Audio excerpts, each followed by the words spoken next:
Students, seat में पहले homework दिख लेते हैं, जो डाउट हो आपको, है ना, तो देख लेते हैं।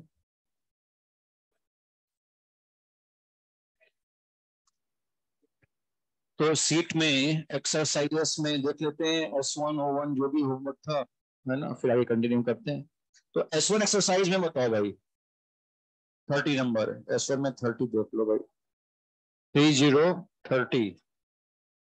ओके, एसिड हाइड्रोलिसिस कांस्टेंट मतलब देखो एक्चुअल में क्या है ना, KH गिवन है आपको, जिंक का इनका नहीं, और ZnCl2 की बात कर रहा है, और KH is provided to be 10⁻⁹।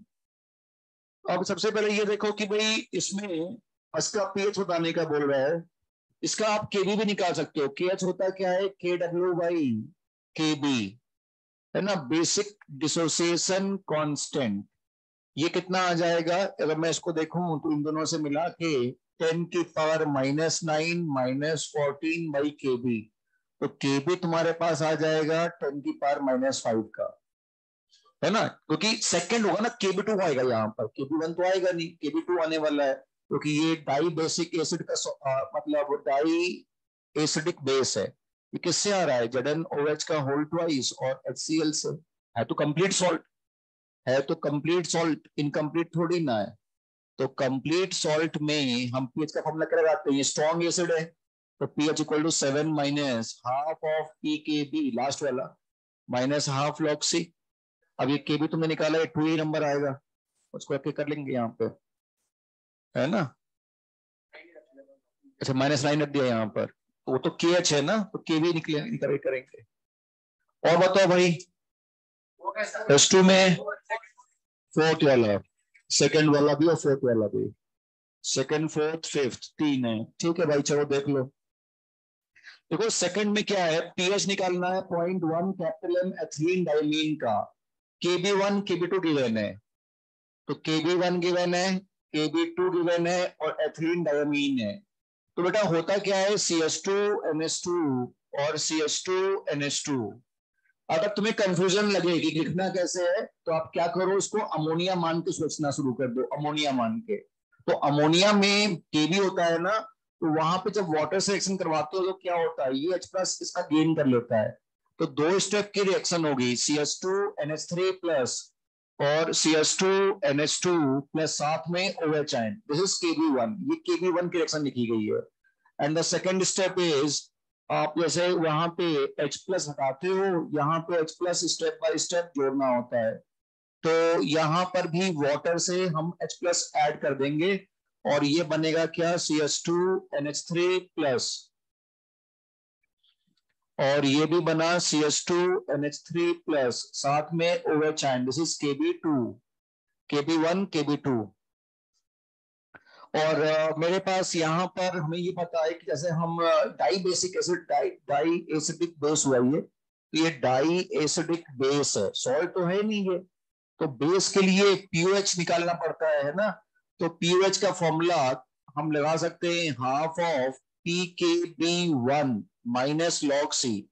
Base के लिए हम लोग 1 नंबर लेते हैं, सॉल्ट के लिए लास्ट वाला KB लिया करते हैं, तो हमारे पास ये जाएगा half of PKB1 minus log C। अगर हम स्टेप बाय स्टेप जाए, मतलब इसको C-X करे, X और X फिर नोट करते जैसे करते हैं वैसे करते जाएंगे, ये KB1 आएगा। बस चेक कर लेंगे कि भाई फॉर्मूला वैलिड है कि नहीं, KB1/C चेक कर लेते हैं, तो KB1/C, तो ये हो गया 9 × 10⁻⁵ अपॉन कंसंट्रेशन इज 0.1, तो ठीक है, शॉर्टकट वैलिड है, तो हमारे पास बस इसको लगा के आंसर निकाल लेना चाहिए, आना चाहिए आंसर। तो अब तुम्हें एथिलीन डायमीन का ये भी निकालना है, सब निकालना है, तो वही स्टेप बाय स्टेप चलो फिर। तो क्या करना चाहिए, ये C था, है ना, तो स्टेप वैसे ही होंगे जैसे हम पीछे करते आ रहे हैं, ये C है, C में से X गया, ये X और X बनेगा, फिर ये x नीचे आएगा, x माइनस वाई, ये y एंड y, कंटेनर में बचा कितना हो गया x प्लस वाई,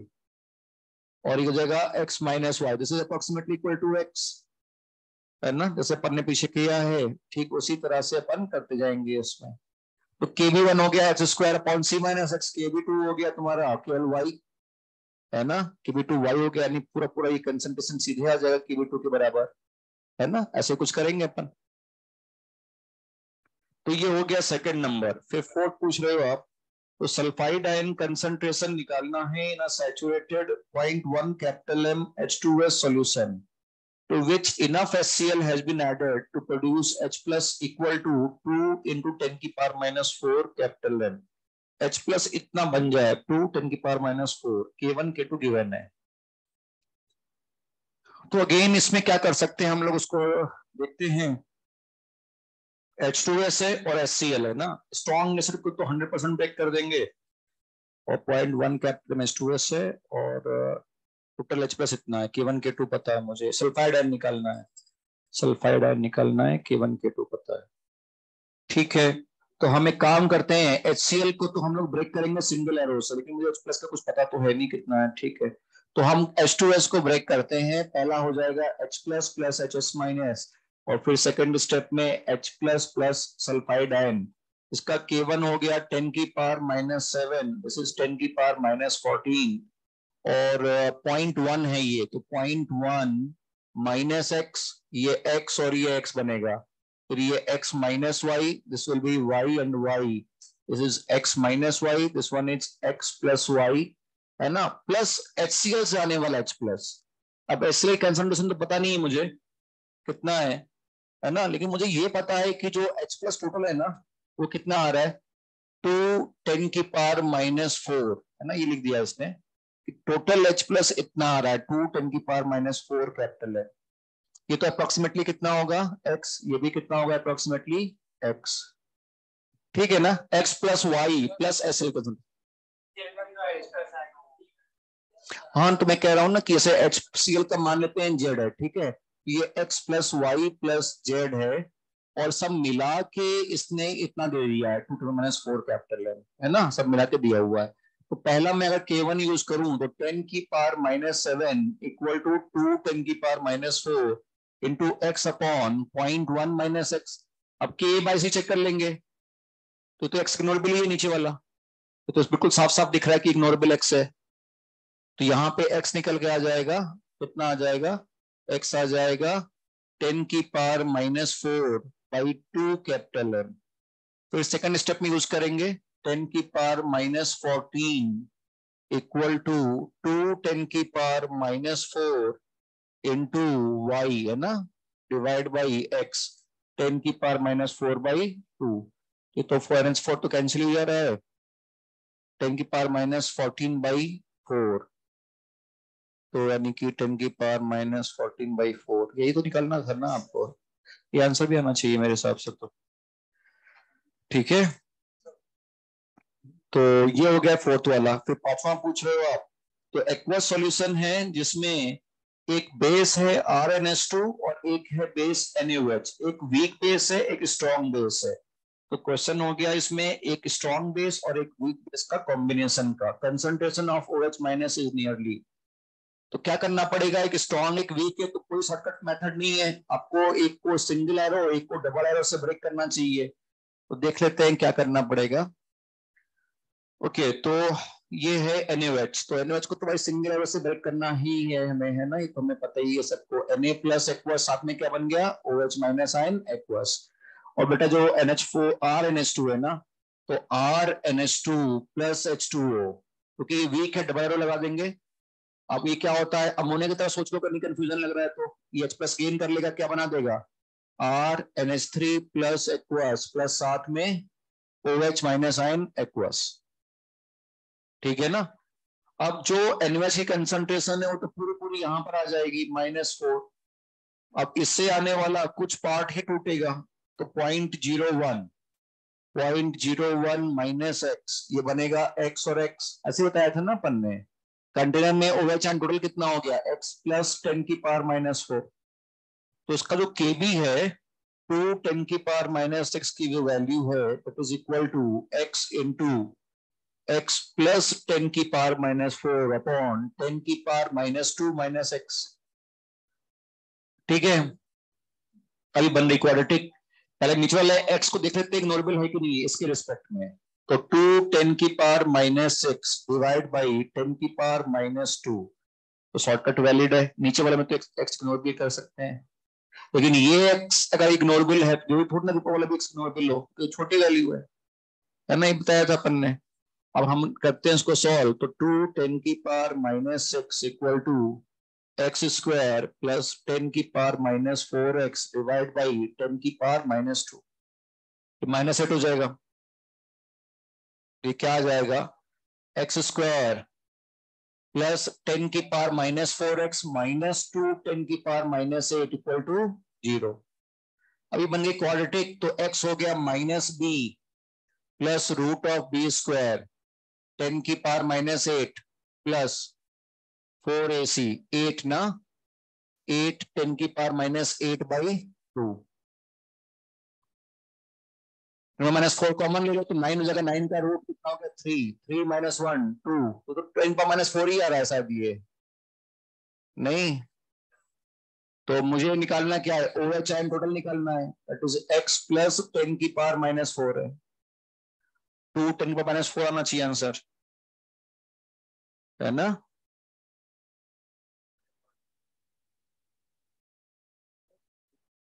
ठीक है, फिर आगे बताओ भाई। ओवन, ओवन में कौन सा पूछना चाहते हो आप, हो गए हैं? कुछ और इसमें पूछना, कुछ और दिया, जे मेंस दिया है तो जे मेंस में 6th वाला पूछना है। ओके चलो भाई, जे सिक्स देख लो, जे मेंस का 6th में क्या है। अच्छा, इसमें भी H2S है और HCl है, इक्विलिब्रियम कांस्टेंट पहले और दूसरे स्टेप का गिवन है, तो फिर सल्फाइड आयन निकालना है आपको। तो ठीक है, वैसे ही कर लेंगे, इसको लिखा ही हुआ यहाँ पर, ये .1 है और इसको हम लोगों ने अब की बार क्या कर दिया, टोटल की बजाय, है ना। ओके, तो इसको हम लोग यहाँ से रब करते हैं, है ना, और ये हटाते हैं यहाँ से, है ना। ये तो ऐसा ही लिखा गया भाई, है ना, ये x प्लस वाई हो गया। ये K1 कितना है, मैंने 7 ही दिया हुआ है, ये 1.2 दे दिया साथ में, तो 1.2 10 की पावर ऑफ -13 निकालना, क्या सल्फाइड आयन, सल्फाइड आयन निकालना है। अगर लेकिन कंटेनर में ये भी कह दिया है कि भाई HCl कितना दे रखा है, 0.1 0.2, तो ये 0.2 है, तो आप अगर नोटिस करोगे तो इसमें 0.2 और जोड़ देंगे, ये भी 0.2 जोड़ देंगे, ठीक है ना। और देखो ये 0.2 तो 0.1 से भी ज्यादा है, और ये स्ट्रॉन्ग एसिड है, कॉमन आयन की वजह से और बैकवर्ड जाएगी, ये बाई इग्नोरेबल है ही सही। तो आप थोड़ा बहुत इसमें सोचोगे तो ये आराम से दिख रहा है कि 0.2 ही होगा, ये भी 0.2 होगा। वैसे भी y को इग्नोर कर ही देते हैं और x भी इग्नोरेबल है 0.2 के रिस्पेक्ट में, तो नहीं, है ना। तो ये 0.2 हुआ, ये अप्रोक्सीमेटली हुआ x की value, this is also approximately x। तो पहले वाला एक्सप्रेशन क्या आ गया, 0.2 इंटू एक्स डिवाइड बाई 0.1 10 की पावर -7 ना, ये भी तो 0.1 ही होगा ना, के बाई से चेक कर लो, बहुत ही छोटी वैल्यू है वो तो। इससे एक्स आ जाएगा और दूसरे एक्सप्रेशन से हमारे पास आ गया y into 0.2 divide by x equal to 1.2 10 की पावर -13। तो x निकाल के फिर यहाँ पुट कर देना तो y आ जाएगा, आसानी से आता है। ठीक है, कुछ और किसी को, तो थ्योरी में आते हैं फिर।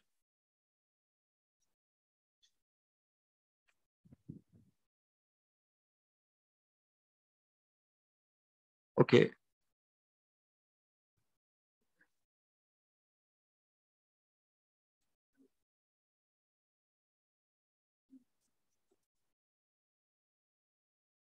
तो प्रीवियस क्लास में हम लोगों ने सॉल्ट के केसेस भी देख लिए थे, 6 के 6 केसेस, और एसिड का भी देख लिया था, पीएच कैसे निकालते हैं। एक बार मैं जल्दी के साथ रहता हूँ कि पीएच अभी तक कितनी कितनी कैटेगरी देखी है और क्या क्या करना है हमें। सबसे पहले अगर स्ट्रॉन्ग एसिड आए तो केवल कंसंट्रेशन गिवन होगी, कंसंट्रेशन चेक कर लो, अगर 10⁻⁶ कैपिटल एम या उससे बड़ी आती है, बड़ी छोटी बड़ी आती है, -1 कैपिटल एम से -6 कैपिटल एम आता है, तो आप सीधे सीधे H+ निकाल के PS निकाल दो सिंगल एरो से ब्रेक करके। अगर H+ की कंसंट्रेशन -7 कैपिटल एम से माइनस उससे छोटी आती, -7 -8 -10, तो वाटर से आने वाला H+ भी देखना चाहिए। अगर नहीं सॉल्व करना चाहते हैं तो याद रखो 10⁻⁷ कैपिटल एम की पिच होती है 6.79, -8 -10 -12 कुछ भी आए 6.9597 लिख दो, है ना। अच्छा, अगर मेरे पास वीक एसिड आता है, सबसे पहले क्या चेक कर लेंगे, K/C। अगर K/C 10⁻³ से छोटा आता है, -2 लेते हैं, -2 से छोटा आता है, तो आप शॉर्टकट फॉर्मूले याद रखो, alpha equal to √K/C, H+ equal to √K/C, pH equal to ½ of PK - log C, है ना। अगर K/C 1 से बड़ा आ जाए और कंसंट्रेशन लो है, -6 या उससे छोटी है, तो आप वीक को स्ट्रॉन्ग मान के कर लो। अगर K/C -2 और 1 के बीच में आता है, तब तक आपको क्वालिटी की तरफ बढ़ना पड़ेगा, क्वालिटी सॉल्व करनी पड़ेगी। अगर कंटेनर में मिक्सचर ऑफ एसिड है, दो strong N1V1 + N2V2 upon V1 + V2, अगर दो वीक वीक हैं तो √K1C1 + K2C2 + KW, है ना, वो देखना होता है। और एक स्ट्रॉन्ग एक वीक है, तो अभी हमने देखा था, थोड़ा रब कर दिया मैंने, कि आप एक को सिंगल एरो से ब्रेक करो, एक को डबल एरो से ब्रेक करो, क्वाड्रेटिक बनाओ और थोड़ा बहुत चेक करके आप देख लेना जैसा भी है, वरना फिर कई बार क्वाड्रेटिक भी सॉल्व करनी पड़ जाती है हमें, ठीक है। अब उसके बाद हम लोगों ने देखा था कि ये तो हमारे पास केस हो जाते हैं सारे के सारे स्ट्रॉन्ग एसिड और वीक एसिड के इंडिविजुअल केस। हाँ, अगर पॉलीप्रोटिक एसिड आ जाए तो क्या करना है, उसमें K1 पे फोकस करना है, पहले स्टेप पे ही फोकस करना है, K1 लेना। तो जैसे बस चेक करना है K1/C, अगर 10⁻³ से छोटा है या -2 से छोटा है, तो आप पीएच का शॉर्टकट फॉर्मूला लगा देना वीक एसिड का, ½ ऑफ pKa - log C, बस Ka कौन सा लोगे, 1 नंबर का। फिर हम आए थे सॉल्ट में। सॉल्ट हाइड्रोलिसिस का मतलब होता है रिएक्शन विद वाटर। हाइड्रोलिसिस में होता क्या है, just reverse of neutralization. Acid और बेस मिलकर क्या बनाते हैं, सॉल्ट एंड वाटर न्यूट्रलाइजेशन में। अब सॉल्ट और वाटर क्या बना देंगे, एसिड और बेस। तो उसमें क्या होता है, कैटायनिक पार्ट सॉल्ट का अलग वाटर से रिएक्शन करेगा, एनायनिक पार्ट सॉल्ट का अलग वाटर से रिएक्शन करता है, दोनों की सेपरेट रिएक्शन कराई जाएगी। कैटायनिक हाइड्रोलिसिस में क्या होता है, B+ H2O लिखना होता है, और यहाँ प्लस है तो उधर भी प्लस होगा, यानी H+ बनेगा और साथ में BOH। और एराइनिक हाइड्रोलिसिस में A- है तो साथ में वाटर जोड़ा, तो नेगेटिव है तो उधर भी नेगेटिव OH आयन होगा, और साथ में हमारे पास Ha बनता है एसिड। हाइड्रोलिसिस कांस्टेंट होता है KH का फॉर्मूला बताइए, KW/Ka आता है, कभी KW/Kb आता है, कभी कभी KW/Ka Kb भी आता है, ठीक है। हाइड्रोलिसिस कांस्टेंट आने के बाद हमारे पास स्मॉल h होता है degree of hydrolysis. Degree of hydrolysis अपन ने देखा ही हुआ है, याद है ना आपको। तो क्या होता था कि बिल्कुल अल्फा की तरह लिखते हैं, है ना। तो ठीक उसी पैटर्न पे डिग्री ऑफ हाइड्रोलिसिस डिफाइन किया जाता है। उसके अलावा और क्या था फिर हमारे पास, हमने ये सब देख लिया था, डिग्री ऑफ हाइड्रोलिसिस हो गई थी हमारे पास, हाइड्रोलिसिस कांस्टेंट हो गया था। हाँ, फिर हमारे पास आया था salt cation of strong base और एनायन ऑफ स्ट्रॉन्ग एसिड की आयनन की हाइड्रोलिसिस नहीं होती। कैटायन स्ट्रॉन्ग बेस का और एनायन स्ट्रॉन्ग एसिड का जो होगा उसके आयन की हाइड्रोलिसिस नहीं करवाएंगे, पानी से नहीं करवाते। तो इसी वजह से सॉल्ट अगर है तुम्हारे पास स्ट्रॉन्ग एसिड स्ट्रॉन्ग बेस का, तो पिच कितनी आती है उसकी, 7। अगर मेरे पास सॉल्ट है स्ट्रॉन्ग स्ट्रॉन्ग का पीएच 7, अगर स्ट्रॉन्ग बेस वीक एसिड है, स्ट्रॉन्ग बेस पेमेंट कौन करेगा, बेस, तो 7++। और अगर स्ट्रॉन्ग एसिड है तो 7-। अगेन सारे फॉर्मूले देखने पड़ेंगे, KH/C 10 से छोटा है कि नहीं, -2 तक लेते रहते हैं अपन लोग, ठीक है। अगर नहीं है तो फिर क्वाड्रेटिक बना के अपन को स्मॉल h निकालना पड़ेगा, फिर H+ या OH आयन से थोड़ा स्टेप बाय स्टेप करना पड़ेगा अपन को, ठीक है। ये सारी चीजें हम लोगों ने प्रीवियस क्लासेस में देखी हुई हैं। और अगर वीक एसिड का सॉल्ट आता है तो क्या लगाना है, pH equal to ½ of PK - ½ PKB। इसमें कोई हमने अप्रोक्सीमेशन नहीं किया था। फिर अगर सॉल्ट आ जाए तुम्हारे पास कोई ऐसे एसिड का जिसमें एक से ज्यादा H+ या OH आयन देने की क्षमता थी, वो वीक हो, मतलब salt of poly basic acid weak acid हो, poly basic weak acid and strong base. तो ऐसा कुछ केस हमने देखा था, Na2CO3 K2CO3, ऐसा कुछ केस होता है। तो अगर Na2CO3 का पीएच निकालना है तो कंप्लीट सॉल्ट हुआ तो 7 स्ट्रॉन्ग बेस डोमिनेट करेगा, 7++ फॉर्मूला है, और लास्ट वाला Ka लेना है, लास्ट वाला Ka लेना होता है, याद है ना। और अगर मेरे पास कोई इनकम्प्लीट सॉल्ट आता है, इनकम्प्लीट सॉल्ट की मतलब तो एसिड बेस का कंप्लीट न्यूट्रलाइजेशन नहीं बना है, तो उसमें हमारे पास जो फॉर्मूला है अगेन क्या रहेगा, pK1 + pK2/2, ठीक है। तो कुछ एक आध क्वेश्चन मैं पूछता हूँ आपसे, है ना, पीएच का फॉर्मूला देखते हैं क्या क्या याद है आपको, और फिर अपन लोग आगे बफर की तरफ प्रोसीड करेंगे। तो सबसे पहले अगर हम देखते हैं, आप इसमें कैलकुलेट पीएच है ना, तो कैलकुलेट पीएच ऑफ फॉलोइंग,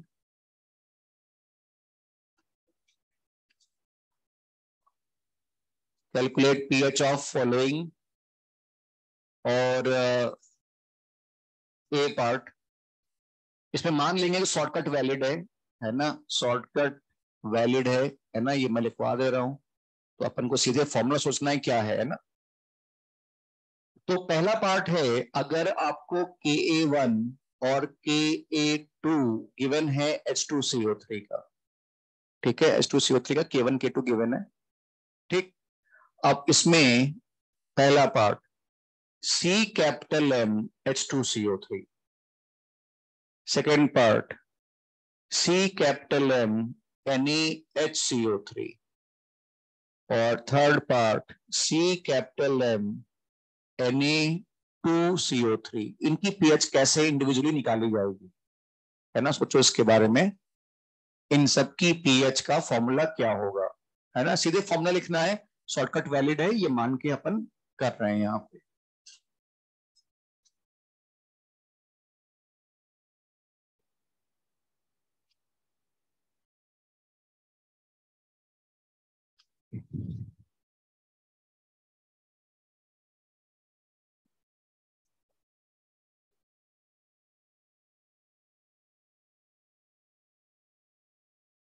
अगर H2CO3 है तो पीएच का फॉर्मूला क्या होना चाहिए, NaSCO3 है। वही मैं बाबा बोल रहा था, कंपाउंड को पहचानना है और सही फॉर्मूला वहां पे पुट करना है ना, आयनिक में यही रहता है मेनली। तो मैं लिखूं, सोच लिया आप लोगों ने क्या क्या है, सोच लो आप लोग अपनी कॉपी में लिखते कि क्या क्या आपका प्रॉपर आंसर होना चाहिए।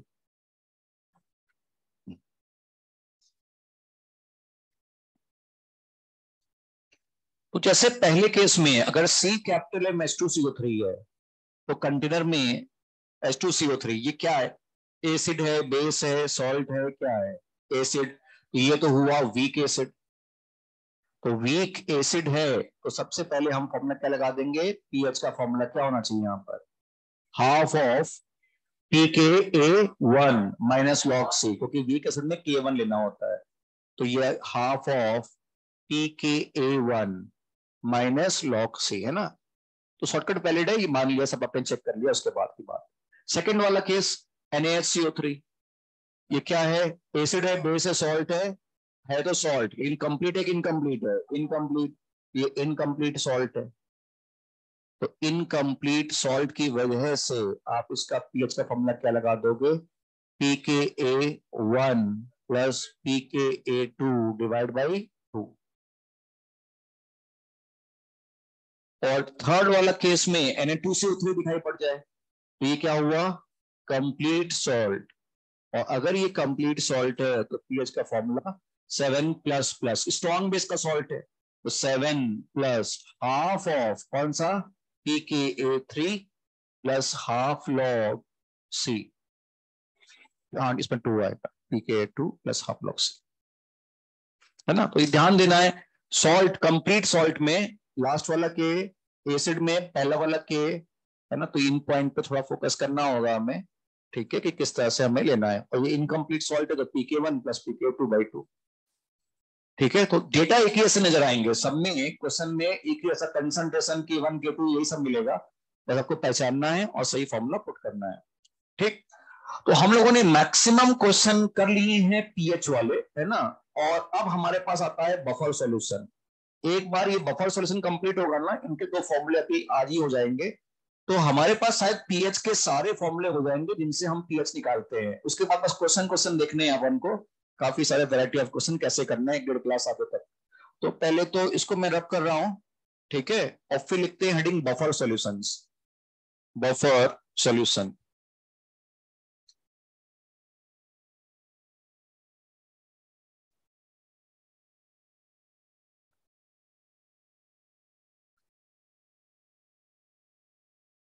Buffer solution.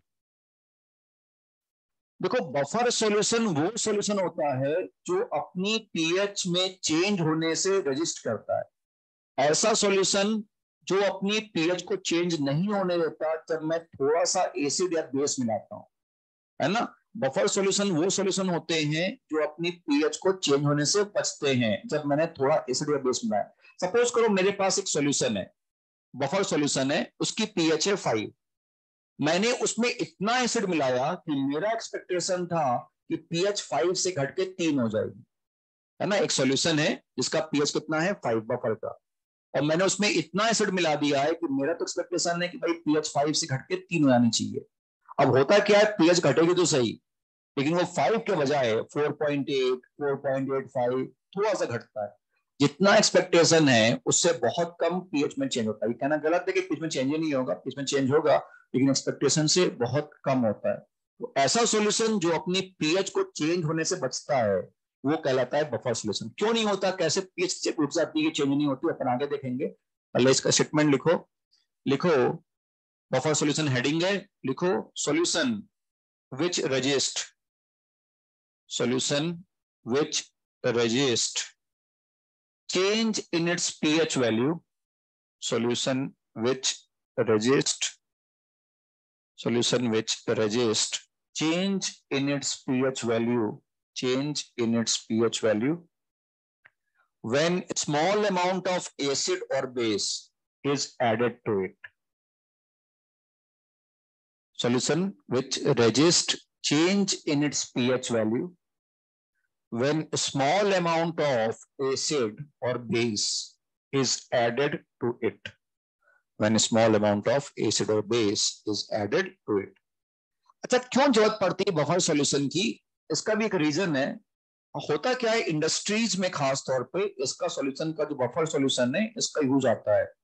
क्या होता है कि मेरे पास एक मतलब मान लो हमको कह रहे हैं कि मेडिकल इंडस्ट्री है, वहां पे कुछ दवाई बननी है ना, सिरप बनना है या कुछ टैबलेट्स बननी है। तो ऐसा तो होगा नहीं कि जो पूरा सॉल्यूशन है वो 2 टैबलेट की बनाया जाए, वहां पे तो मास प्रोडक्शन होता है। और होता क्या है कि वहां पे जो उसका जो एसिडिटी है या बेसिसिटी है बहुत स्पेसिफिक होती है कि भाई जरा सा भी चेंज नहीं होना चाहिए क्योंकि वो हार्म कर सकता है पेशेंट को। तो होता क्या है कि जब तुम बहुत ज्यादा सोल्यूशन बनाते हो, कंटेनर में रखते हो, बहुत सारा सोल्यूशन बना के कंटेनर में रखोगे तो हमेशा प्रोबेबिलिटी होती है कि भाई एटमॉस्फेयर से CO2 एब्जॉर्ब हो गई सोल्यूशन के अंदर, तो बना देगी H2CO3। H2CO3 से क्या होगा कि फिर वो सोल्यूशन थोड़ा सा उसका पीएच चेंज हो सकता है। या अगर तुमने सोल्यूशन क्रिएट किया तो वहां पर सिलिका वगैरह उसमें डिजॉल्व हो गया, तो सिलिका डिजॉल्व होने से उसकी स्पेसिफिसिटी बढ़ जाती है। तो होता क्या है कि जो तुम्हारे पास सोल्यूशन क्रिएट हुआ है ना, हम चाहते हैं उसका पीएच मेंटेन रहे, तो हम थोड़ा बफर ऐड कर देते हैं उसमें। बफर क्या करता है कि उसकी पीएच को मेंटेन रखेगा। अगर थोड़ा बहुत CO2 एब्जॉर्ब भी हो गया, H+ आयन एक्स्ट्रा बन भी गए कंटेनर के अंदर, तो उसको वो नलीफाई कर लेता है। या OH आयन एक्स्ट्रा अगर आ भी गए because of addition of something from atmosphere, तो वो भी उसको नलीफाई कर लेता है। बफर सॉल्यूशन का मेन पर्पज यही होता है कि वो जो सॉल्यूशन में प्रेजेंट है उसकी पीएच को चेंज ना होने दे, है ना। तो ये बफर सॉल्यूशन का मेन पर्पज रहता है। अच्छा, ये 3 तरह के होते हैं। एक होता है एसिडिक बफर, एक होता है बेसिक बफर, और एक थर्ड केस है जो कि रेयर मिलेगा, वो अपन बोलते हैं उसको न्यूट्रल बफर या salt of week acid weak base. तो अपन ने पढ़ा है ना, सॉल्ट ऑफ वीक वीक, वो भी एक बफर होता है। तो ये 3 केस के बफर होते हैं, लेकिन हमें मेनली पहले तो पे फोकस करना होता है एसिडिक एंड बेसिक बफर पे। तो हेडिंग डालते हैं, इसमें चाहो तो लिख लो आप, दीज आर ऑफ 3 टाइप्स। इसमें आगे लिखो, these are of 3 types, these are of 3 types, these are of 3 types. A part, acidic buffer, acidic buffer. अब ऐसा हमारा हर बार कोशिश रहा है कि पहले ये बताना कि पहचानेंगे कैसे। कंपाउंड को पहचानना है, फिर सही फॉर्मूला लगाना है ना। पहचानेंगे तो फिर अपन कर नहीं पाएंगे। पहचानने के 3 तरीके होंगे इसमें। एसिडिक बफर में एक वीक एसिड होता है, वीक एसिड, और उसी वीक एसिड का सॉल्ट होगा स्ट्रॉन्ग बेस के साथ। एक ऐसा सॉल्यूशन जिसमें एक वीक एसिड हो और उसी वीक एसिड का सॉल्ट हो स्ट्रॉन्ग बेस के साथ, तो एक वो बफर सॉल्यूशन है। जैसे कि मान लो एसिटिक एसिड है, वीक एसिड, और इसी एसिड का सॉल्ट होना चाहिए, स्ट्रॉन्ग बेस के साथ, जैसे कि CH3 COO Na। अगर ये कॉम्बिनेशन है साथ में तो ये बफर सॉल्यूशन होगा। अभी तक तुमने क्या पढ़ा है, अकेले वीक एसिड का पीएच निकालना और सॉल्ट का पीएच निकालना। अब अगर वीक एसिड है और उसी का सॉल्ट दोनों प्रेजेंट है तो बफर सॉल्यूशन है। बफर सॉल्यूशन पहचान के उसका फॉर्मूला जो पेपर डिराइव करेंगे वो लगाना होता है। तो इसमें लिखो, इसमें पहला पॉइंट लिखना, a solution containing, first point सब पॉइंट लिखना एसिडिक बफर के अंदर, a solution containing weak acid, a solution containing weak acid and its own salt, a solution containing weak acid and its own salt with strong base, and its own salt with strong base, and its own salt with strong base forms a buffer solution, and its own salt with strong base forms a buffer solution। तो एक weak acid हो और उसी का salt हो strong base के साथ, week base के साथ नहीं, स्ट्रॉन्ग बेस के साथ हो तो वो बफर होता है। और मैं एग्जांपल लिखवा रहा हूं, तो एसिटिक एसिड सोडियम एसिटेट ऐसे हो गया HCOOH और साथ में HCOONA, या फिर HCN वीक एसिड और उसका सॉल्ट KCN स्ट्रॉन्ग बेस के साथ उसका सॉल्ट। और एक वीक एसिड होना चाहिए, उसका जो कॉन्जुगेट बेस होता है ना, वीक एसिड का कॉन्जुगेट बेस ले लेना, उसके साथ होना चाहिए Na प्लस या K प्लस, ऐसा कुछ होना चाहिए।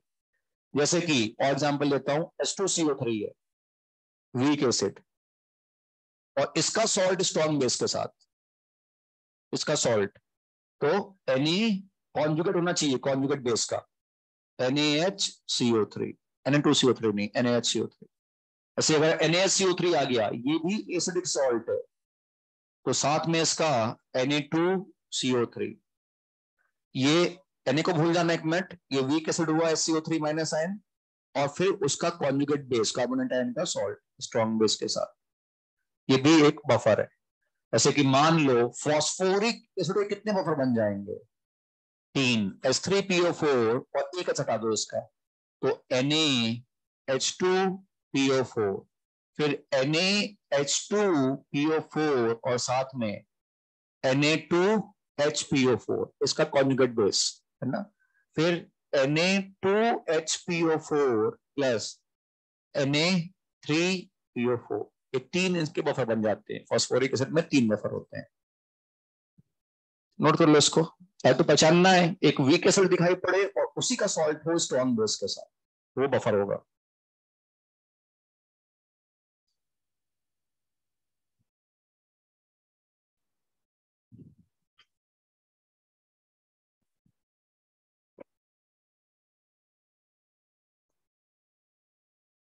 अच्छा मान लो, जैसे अपन जब आगे क्वेश्चन वगैरह देखेंगे, मान लो ये कॉम्बिनेशन आ जाए H2CO3 और NaHCO3 का, तो H2CO3 पे 2 Ka होंगे इन्वॉल्व, K1 K2 गिवन होता है नहीं डाइबेसिक एसिड है, तो कौन सा Ka यहां पर यूज करोगे इसके फॉर्मूले में?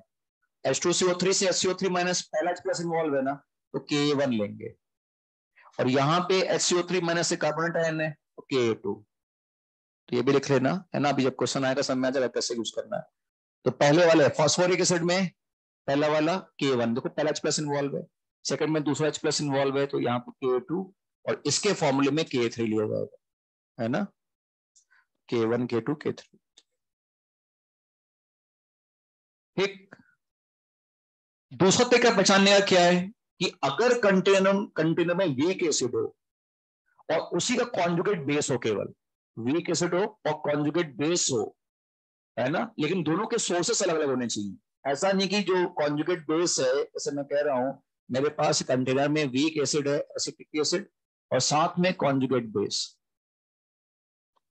तो अगर ये दोनों प्रेजेंट हैं, Na प्लस रहा हो तभी तो फर्क नहीं पड़ता, तभी ये बफर है, वीक एसिड और कॉन्जुगेट बेस। बस ये कॉन्जुगेट बेस इससे नहीं आना चाहिए, इसके डिसोसिएशन से नहीं, अलग अलग सोर्सेस से आ रहे हैं, तो वो एक एसिडिक बफर होता है, एक वीक एसिड और उसका कॉन्जुगेट बेस। तो इसमें सेकंड पॉइंट लिखना इसी के नीचे, सेकंड पॉइंट है, फर्स्ट पॉइंट तो ये हुआ, सेकंड पॉइंट लिखना solution containing weak acid solution containing weak acid, solution containing weak acid and its conjugate base, solution containing weak acid and its conjugate base, bracket में लिखना, bracket में लिखना, from different sources, from different sources, from different sources, bracket close करो, is considered as acidic buffer, is considered as acidic buffer. जैसे कि अगर container में acetic acid है और एसिटेट आयन है, ठीक है, कॉम्बिनेशन है, तो ये बफर होगा, ठीक है। जैसे मान लो H2CO3 है और साथ में क्या प्रेजेंट है, SCO3 माइनस, या SCO3 माइनस प्रेजेंट है और साथ में क्या प्रेजेंट है, कार्बोनेट आयन, तो ये एक बफर है, ठीक है ना। एग्जाम्पल लिख लो कि एक वीक एसिड और कॉन्जुगेट बेस हो, ये कम ही मिलेगा, पहले वाला केस ज्यादा मिलता है, लेकिन बहुत ही रेयर में ये मिलेगा आपको। एक वीक एसिड और उसी का कॉन्जुगेट बेस प्रेजेंट है, वो एक बफर है।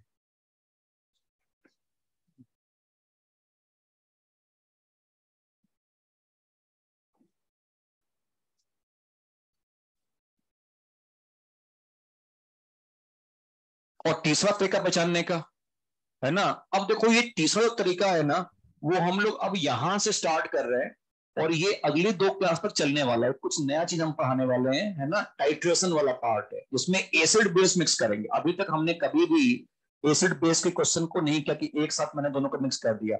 मिक्सर में क्या लिया, दोनों एसिड या दोनों बेसेस, चाहे स्ट्रॉन्ग हो चाहे वीक हो, एसिड बेस को मिक्स नहीं किया। अब उसके क्वेश्चन कैसे आएंगे वो धीरे धीरे यहां से स्टार्ट करेंगे और 1-2 क्लास तक आगे चलता रहेगा। वो भी बहुत सारे क्वेश्चन मिलेंगे, और मतलब थोड़ा भी अगर क्वेश्चन उसको डिफिकल्ट करना हुआ, मान लो एक सिंपल क्वेश्चन होता है कि पीएच बताओ 0.3 कैपिटल एन H2CO3 का, आपको पता है K1 कितना है, हाफ K1 माइनस लॉग से निकाल दिया आंसर आ जाएगा। थोड़ा बहुत उसको डिफिकल्ट करना हुआ ना, तो टाइट्रेशन का क्वेश्चन रहता है वो एसिड बेस के रिएक्शन वाले, और फिर उसके हिसाब से सॉल्व करना होता है। तो अपन यहां से स्टार्ट कर रहे हैं और 2 क्लास तक आगे प्रोसीड करते रहेंगे उसको।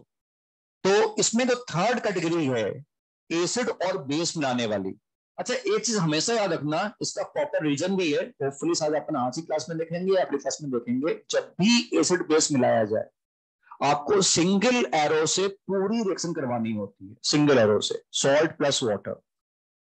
कोई ऐसा नहीं कि कुछ पार्ट कोई वीक एसिड है तो ये रिएक्शन नहीं करेगा, वैसा कुछ नहीं सोचना है। एसिड एंड बेस जब भी दिखाई पड़े आपको तो सिंगल एरो से पूरी रिएक्शन करवा दो। रिएक्शन करवाने के बाद देखो क्या क्या कंटेनर बचा, उसके हिसाब से आंसर निकालना होगा, ठीक है। रिएक्शन करवाने के बाद क्या क्या बचा उसके हिसाब से पीएच कैलकुलेट की जाती है, ठीक है। तो अभी धीरे धीरे आपको आइडिया हो जाएगा अगली क्लास में। तो इसमें थर्ड पॉइंट लिखो, if weak acid, third point है इसका बफर का, if weak acid is added, if weak acid is added with strong base, if weak acid is added with strong base, and if strong base is LR, and if strong base is LR, then we get acidic buffer, then we get acidic buffer। देखना इसका example लेकर हम समझा देता हूं। मान लो question में कोई वीक एसिड और स्ट्रॉन्ग बेस का रिएक्शन दे दे, मतलब इन दोनों को मिक्स किया गया, और अगर स्ट्रॉन्ग बेस LR है तो वो बफर क्रिएट कर देगा। कैसे होगा, तुम्हें पूरी रिएक्शन करवानी है सिंगल एरो से, बिना कोई दिमाग लगाए, इसमें कुछ नहीं सोचना है आपको। CH3COO Na प्लस H2O ये रिएक्शन करवा देना। अब मान लो इसके 5 मोल थे और इसके 2 मोल ऐड हुए, स्ट्रॉन्ग बेस अगर LR है उसको खत्म करना है तो 0 हो जाएगा। कितना होगा, 2 से कितना बनेगा, 2 मोल इसके, और इसके दो से रिएक्शन करेंगे कितने मोल बच जाएंगे, 3 मोल। अब कंटेनर में क्या प्रेजेंट है, एक वीक एसिड और उसका सॉल्ट, यानी कि बफर, है ना। तो ये हो जाएगा एसिडिक बफर का क्वेश्चन, ये एसिडिक बफर का क्वेश्चन होता है, ठीक है, नोट करो इसको।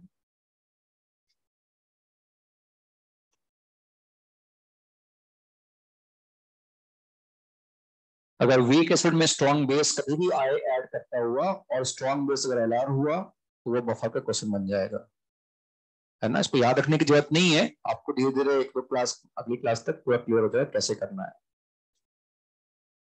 अच्छा, कब मान लो दोनों एलआर हो जाए तो, दोनों एलआर हो गए,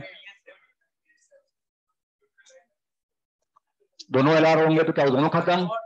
कंटेनर में क्या बना, केवल सॉल्ट CH3 COOH। तो सॉल्ट क्या है, स्ट्रॉन्ग बेस वीक एसिड का, तो फॉर्मूला उसका लगेगा 7++ फॉर्मूला, ऐसे करा जाता है ना। तो सॉल्ट बनेगा, क्वेश्चन करेंगे अपन बहुत सारे इसमें, है ना, लेकिन अभी तो स्टार्टिंग कर रहे हैं पहली बार कि भाई एसिड बेस के रिएक्शन में हमेशा इस तरह करवाना होता है।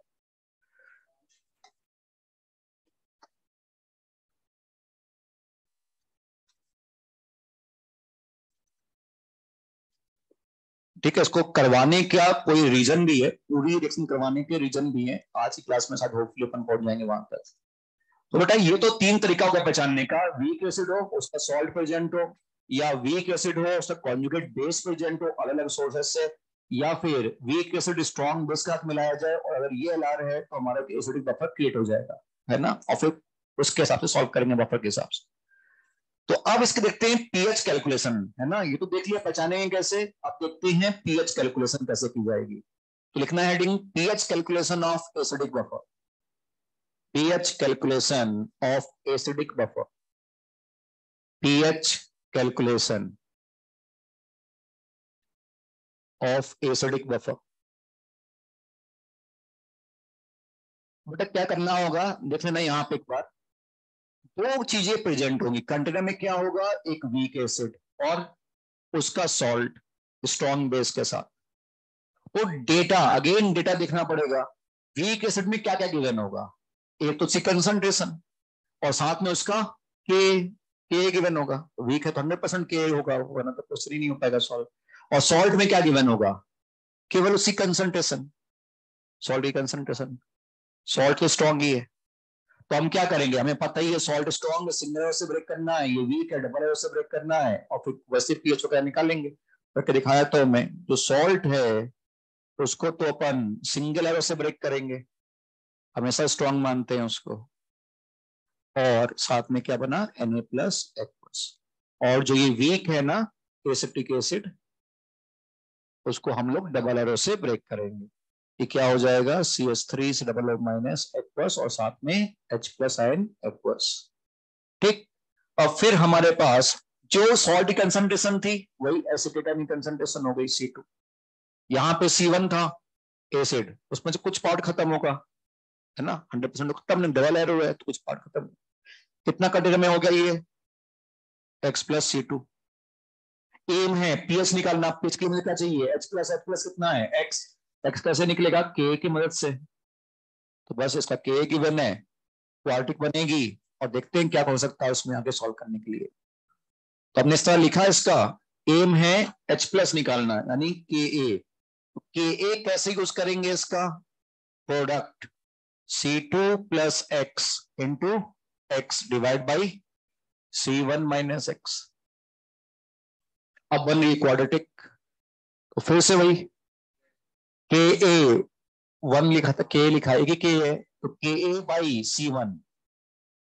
अगर ये 10⁻³ से छोटा है, -2 भी है, -3 छोटा है, तो मैं इस x को इग्नोर कर सकता हूं, है ना। तो x will be very much less than C1। अच्छा देखो, इसमें थोड़ा हमें बेनिफिट मिलता है बफर में। बफर तब अच्छा होगा जब C1 और C2 आसपास वैल्यू हो, है ना। अभी इसको जस्ट फॉर्मूला डिराइव करने के बाद एक स्टेटमेंट लिखवाऊंगा कि बफर अच्छा तभी काम करेगा जब एक की कंसंट्रेशन दूसरे के कम से कम 10 टाइम्स से ऊपर ना हो।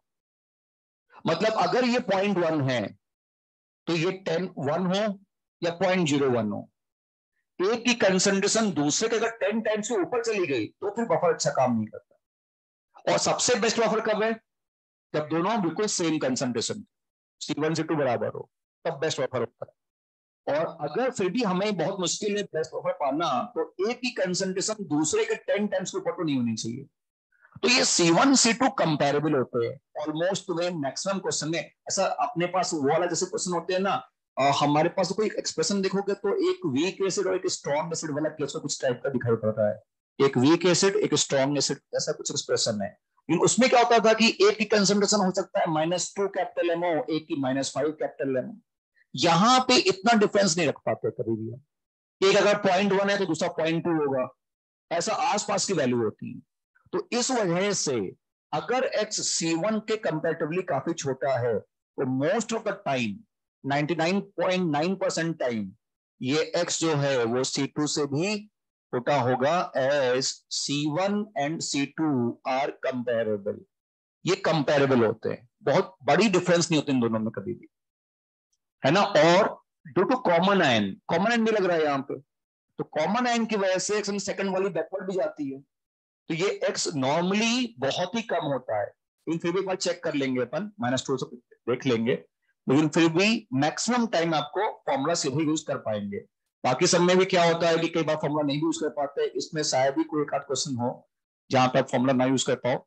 तो मैं क्या कर रहा हूं, as C1 and C2 are comparable and due to common ion effect, जो x है ना वो आप इग्नोर कर सकते हो। तो मेरे पास जो k का एक्सप्रेशन है वो most of the time C1 into x by C2 आता है। ठीक है, तो बेटा ये x कितना आएगा, Ka into C2 by C1। C2 ऊपर था C1 नीचे था, ओके चलो, ये C2 इधर था और C1 इधर था, और यहां पर ये C1 ऊपर हो जाएगा और ये C2 नीचे हो जाएगा। ठीक। अच्छा, मेरा तो H प्लस से था, तो ये x तो H प्लस है ना, तो H प्लस हमारे पास क्या हो गया, Ka इंटू C1 किसकी कंसंट्रेशन थी, एसिड की, और C2 किसकी कंसंट्रेशन थी, सॉल्ट की। ठीक है ना, या मैं एक स्टेप और दिखा दूं क्या, C1 है आपका,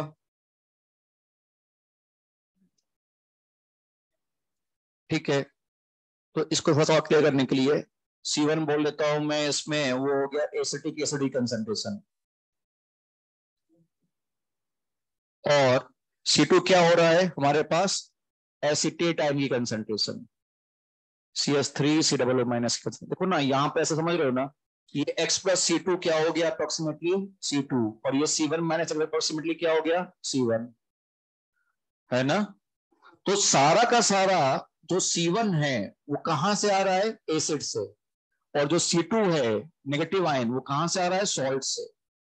तो हमारे पास अगर मैं इसका माइनस लॉग ले लूं तो pH का formula -log Ka minus log क्या हो जाएगा, CH3COOH divide by CH3COO minus आए, माइनस लॉग के क्या होता है, pKa। तो pH का फॉर्मूला pKa, इसको प्लस कर दो, plus log of acetate ion divide by acetic acid, है ना। एसिटेट आयन नॉर्मली कहां से आ रहा है, मैक्सिमम कहां से आएगा, सॉल्ट से, और एसिटिक एसिड हम मान लें कि डिसोसिएट कर ही नहीं रहा लोग, है ना। देखो C1 - x को C1 ले लिया मैंने, तो इसका जो फॉर्मूला बुक में मिलेगा ना आपको कुछ इस तरह मिलता है, pKa प्लस लॉग ऑफ, ऊपर होता है सॉल्ट, सॉल्ट की कंसंट्रेशन अपॉन एसिड की कंसंट्रेशन, ये फॉर्मूला रखना होता है बफर में, pH equal to pKa plus log of salt upon acid,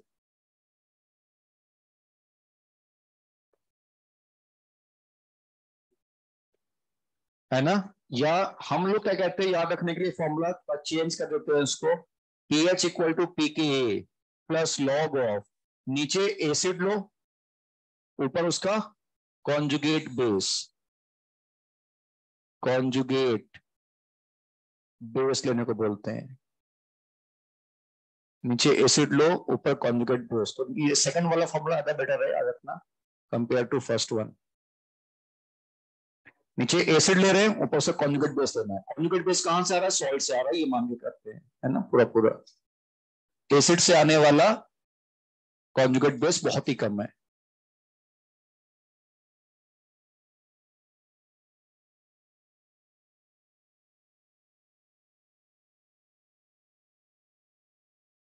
बस ये हो गया बफर का फॉर्मूला हमारा, एसिडिक बफर। तो पहचानना है बफर और ये फॉर्मूला लगा देना होता है ना।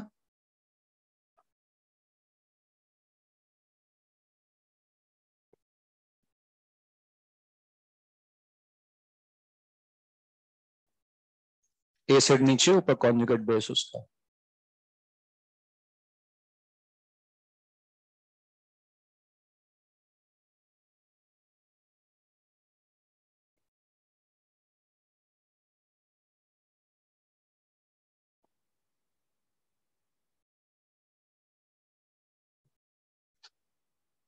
बोलूं मैं आगे?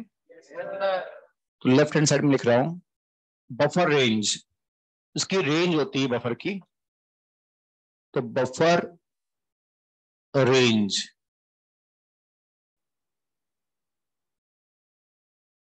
For buffer to act properly,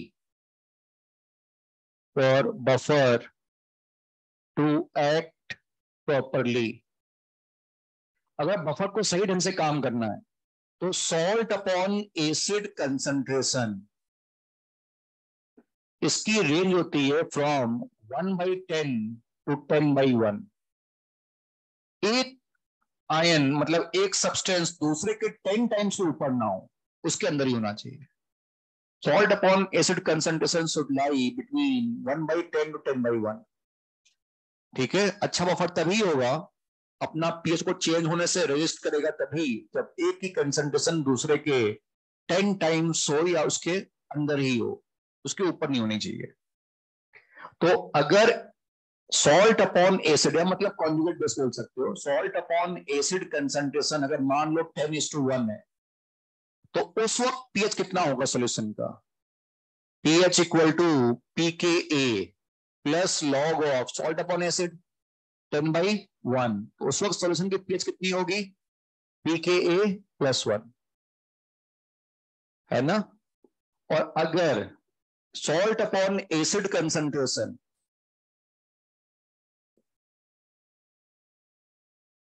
ये 10 टाइम्स हो, एसिड 10 टाइम्स हो सॉल्ट के, तो उस वक्त सॉल्यूशन की पीएच कितनी होनी चाहिए?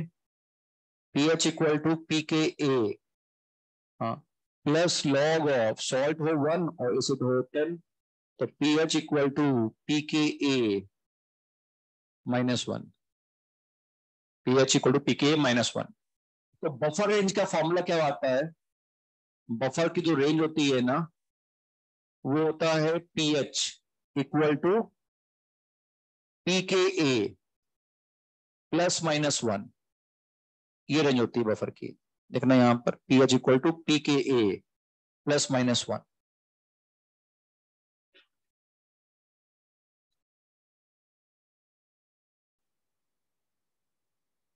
तो अच्छा बफर तभी है जब एक आयन, जो एक सब्सटेंस है, सॉल्ट 10 टाइम्स हो एसिड के या एसिड हो 10 टाइम्स सॉल्ट के, उसके ऊपर ना हो। मतलब ऐसा नहीं कि 50 टाइम्स हो सॉल्ट।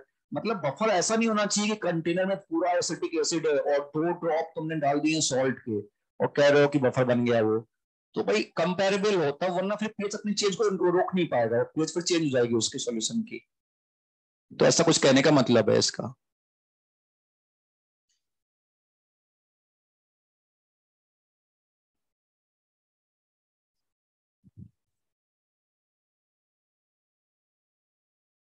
तो इसमें दो ही केस आते हैं, है ना। तो एसिडिक बफर, एक बेसिक बफर। सॉल्ट के ऐसा नहीं 6 केसेस आ रहे हो, ऐसा कुछ नहीं है ना, दो ही बफर है इसमें।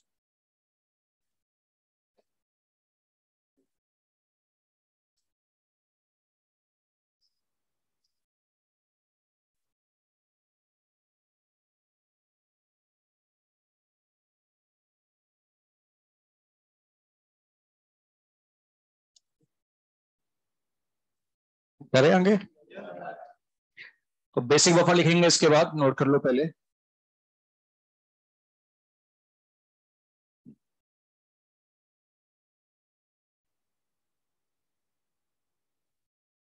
For buffer to act properly,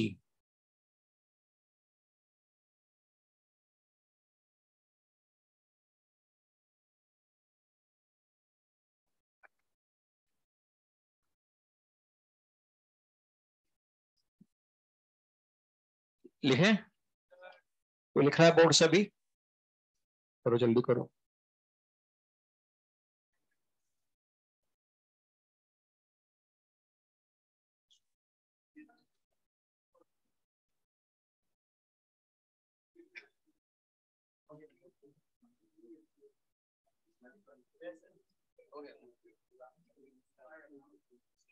लिखिए सबने।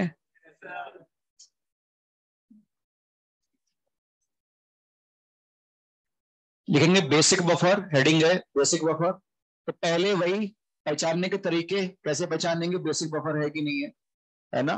तो इसमें क्या होना चाहिए, कंटेनर में एक वीक बेस हो और उसी का सॉल्ट हो स्ट्रॉन्ग एसिड के साथ, तो वो बेसिक बफर है। तो वही 3 पॉइंट, पहला पॉइंट लिखना।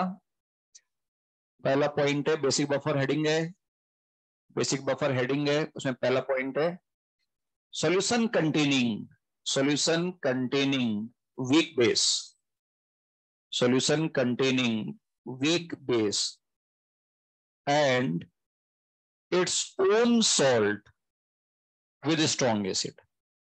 Solution containing weak base and its own salt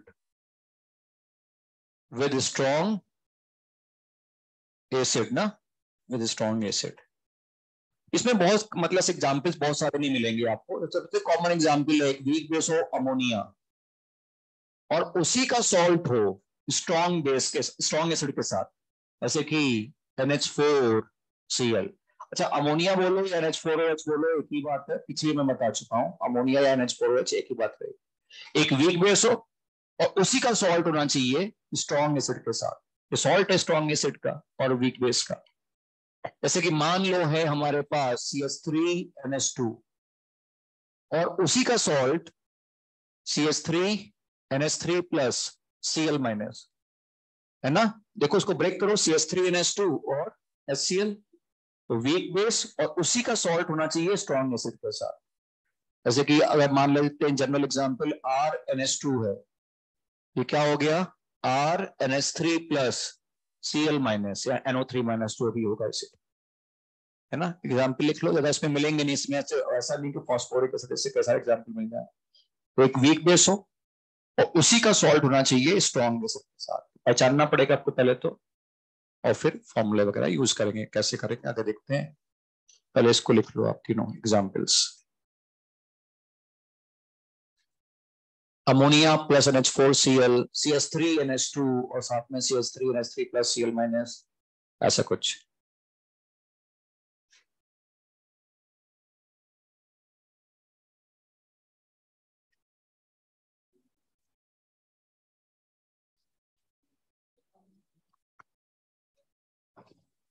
आगे बढ़े, सेकंड पार्ट इसका, सेकंड पार्ट लिखना।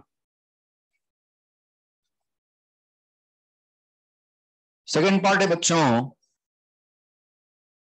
Solution containing weak base, solution containing weak base second part है। इसी का सेकंड पार्ट पहचानने का तरीका, solution containing weak base and it's conjugate acid, solution containing weak base and its conjugate acid, and its conjugate acid bracket में कहना from different sources, and its conjugate acid from different sources, है ना, from different sources।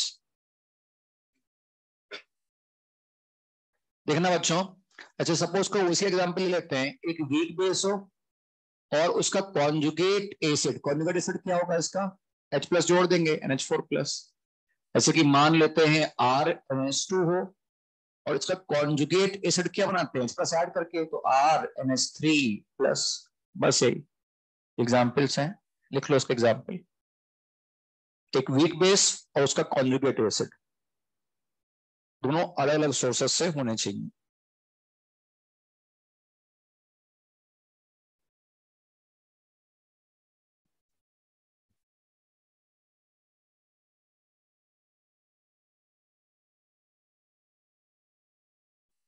ठीक है,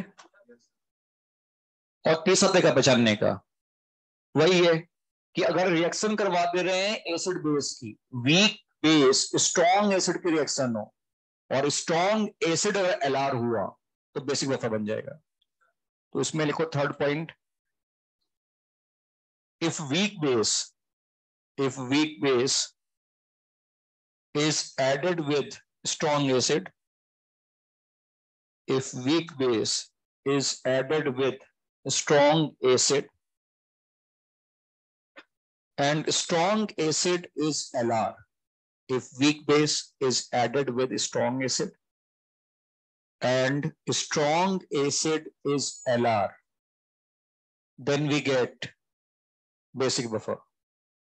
Then we get basic buffer. जैसे मैं लिख के दिखाता हूँ रिएक्शन NH4OH एक्वस एक वीक बेस है और स्ट्रॉन्ग एसिड मिला दिया गया। तो भैया जब भी एसिड बेस दिखाई पड़े ना तो सिंगल एरो से करवा देनी है रिएक्शन सॉल्ट और वाटर की, है ना, सिंगल एरो सेक्शन करवा देना। अब मान लेते हैं ये ज्यादा तुम्हारे पास है LrHCl लिख ही दिया है, इसके 2 मोल हैं जो ऐड किए गए हैं बाहर से, ये LR ये खत्म हो जाएगा, है ना, तो 2 से बनेगा इसका 2 मोल। पानी से मतलब नहीं है, वाटर तो पहले से बहुत सारा प्रेजेंट है, उसको मत ध्यान देना। और ये क्या बच गया 3 मोल। तो कंटेनर में एक वीक बेस है और ये वीक बेस का सॉल्ट है स्ट्रॉन्ग एसिड के साथ, तो बन गया बेसिक बफर। तो बेसिक बफर के फॉर्मूले से क्वेश्चन सॉल्व करेंगे फिर, है ना, अगर स्ट्रॉन्ग एसिड एलआर हुआ तो।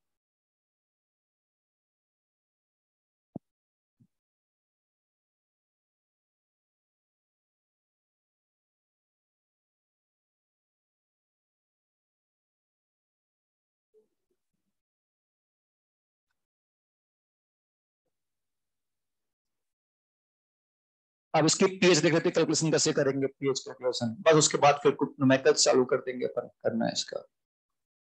तो पीएच कैलकुलेशन बेसिक बफर की कैसे करेंगे, ठीक उसी पैटर्न पे जैसा हमने एसिडिक बफर के लिए किया था। कंटेनर में क्या होगा, एक वीक बेस और उसका सॉल्ट दोनों प्रेजेंट होंगे। सॉल्ट की केवल गिवन होगी कंसंट्रेशन और वीक बेस को क्या गिवन होगा, कंसंट्रेशन के अलावा केबी, ठीक है। और वीक बेस को ब्रेक करेंगे डबल एरो से, सॉल्ट को सिंगल एरो से, फिर वैसे बिल्कुल सेम पैटर्न पे चीजें चलती जाएंगी। तो आप भी नोट कर लेना क्योंकि सब बिल्कुल सेम ही अपन समझा रहे हैं।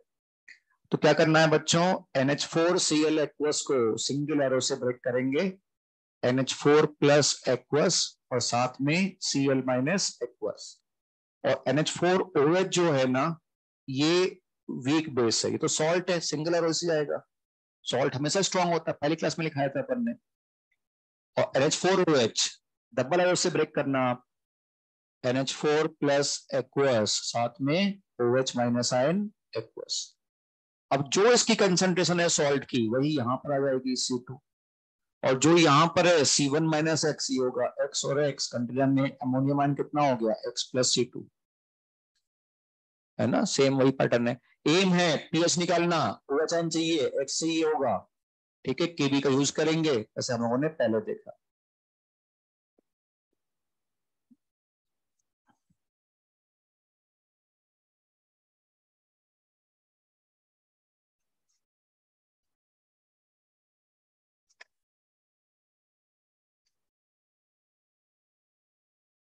तो इसमें क्या लिखना चाहिए मुझे, केबी का वैल्यू क्या हो जाएगा, C2 plus x into x divide by C1 minus x. बन रही क्वाड्रेटिक, फिर से वही केबी बाई सी, वही पूरी कहानी है। लेकिन इस बार चांसेस ज्यादा हैं कि हमें क्वाड्रेटिक सॉल्व ना करनी पड़े, है ना। नहीं मतलब वही एसिडिक बफर, बफर में ज्यादा तक नहीं मिलेगा आपको। -2 कर लो, -3 तक लिखा है अपन ने, -2 भी हो सकता है, ठीक है, बताया था बेसिक बफर में एसिडिक बफर में, ठीक उसी तरह से। तो फिर वही है, as C1 and C2 are comparable. तो ये तो चेक करना है आपको, ये चेक करना है, लेकिन साथ में मैक्सिमम चांस होगा कि क्वाड्रेटिक से पर बच जाए। As C1 and C2 are comparable, क्योंकि ये दोनों कंपेरेबल होते हैं, and due to common ion, due to common ion effect, है ना, most of the time C1 minus x approximately C1 और C2 plus x approximately equal to C2 ले सकते हैं। C1 C2 कंपेरेबल होते हैं, मतलब कोई डिफरेंस नहीं होता दोनों में, और कॉमन आइन इफेक्ट भी लगाते हैं। तो फिर से वो एक्सप्रेशन बन जाएगा KB का, तो KB हो जाएगा हमारे पास C2 into x by C1। तो X हो जाएगा, यानी कि OH माइनस आयन कंसंट्रेशन हो जाएगी KB into C1 by C2।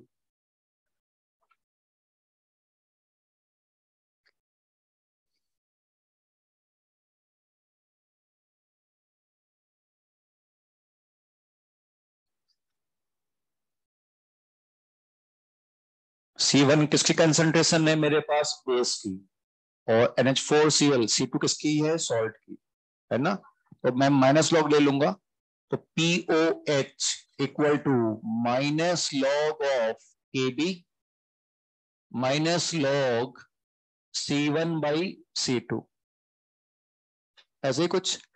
और ये POH हो जाएगा PKB plus log of C2 by C1। तो C2 किसी कंसंट्रेशन है, सॉल्ट की, ये हो जाएगा NH4Cl की कंसंट्रेशन डिवाइड बाई NH4OH की कंसंट्रेशन, जो हमने यहाँ पे लिखा था। तो POH इक्वल टू PKB, जो बुक में मिलेगा लिखा हुआ, PKB प्लस लॉग क्या होता है, ऊपर क्या रहता है, सॉल्ट अपॉन बेस। यहाँ पे POH है, ध्यान रखना, पीएच नहीं है ना, POH है, बेस में POH और PKB। लेकिन जो बेटर फॉर्मूला होगा याद रखने का, वो होगा POH equal to PKB plus log, नीचे तो बेस, ऊपर होगा कॉन्जुगेट एसिड, कॉन्जुगेट एसिड। ये फॉर्मूला ज्यादा बेटर आपको आंसर देगा।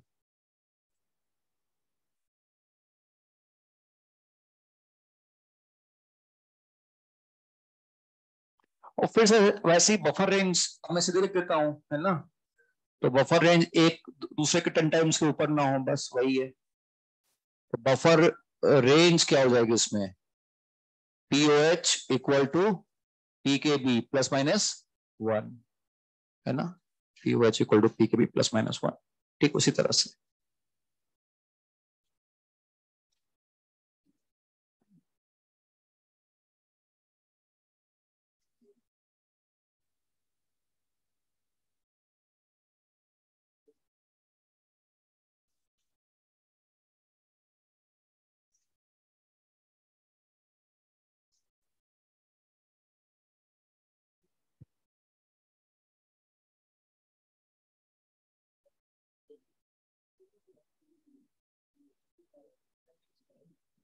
एक स्टेटमेंट और लिख लेंगे बस, और उसके बाद क्वेश्चन ही क्वेश्चन है फिर।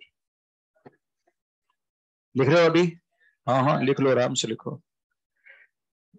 आप भी फ्री हो, मैं भी फ्री हूँ, उन्हें।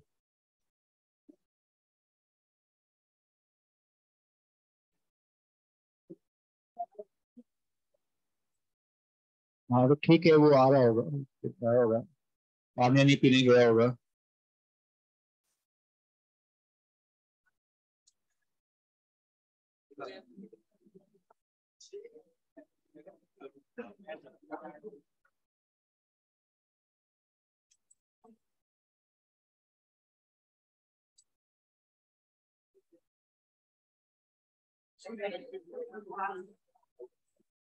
कोई लिख रहा है आप में से, हाथ रेज करो। तो ये बच्चा लिख रहा है कि बोलो, हाथ रेज किया है।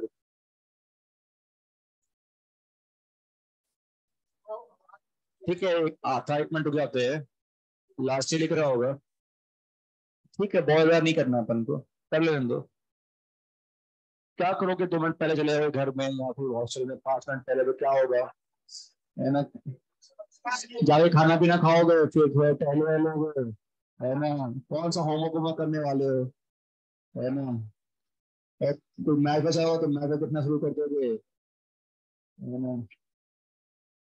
और तो किसी के रूम में बैठ जाओगे, बातें तो करना शुरू कर दोगे, नहीं है ये भाई। किसके लिए जाना चाहते हो, फॉर्मिंग जाना चाहते हो? पढ़ाई के लिए ना, तो पढ़ाई तो करवा रहा हूँ, तो तैयारी होते हैं। सेल्फ स्टडी चाहिए होती है।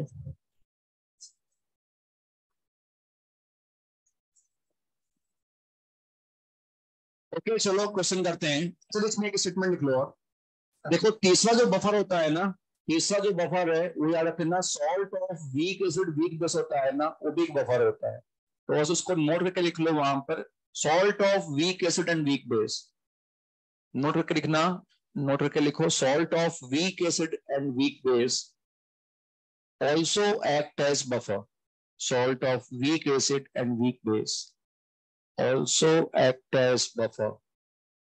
Salt of weak acid and weak base also act as buffer. उसका फॉर्मूला सीधे लिख लेंगे, हमें पता है वीक एसिड वीक बेस के सॉल्ट का फॉर्मूला होता है क्या है, pH equal to 7 plus half of pKa minus half of pKb, है ना। तो एक फॉर्मूला लिख लेना वहां पर कि भाई ये वीक वीक का सॉल्ट का, ये पीछे दिख ही चुके अपन, है ना। तो बच्चों अब स्टार्ट करते हैं क्वेश्चन। कुछ तो सीधे अपन डेटा वाले देंगे, है ना, और फिर कुछ कैलकुलेशन वाले देते हैं। तो इसको मैं रख करूं, बीच वाला खोलो, है ना, पता ही कर ही चुके हो खैर तुम।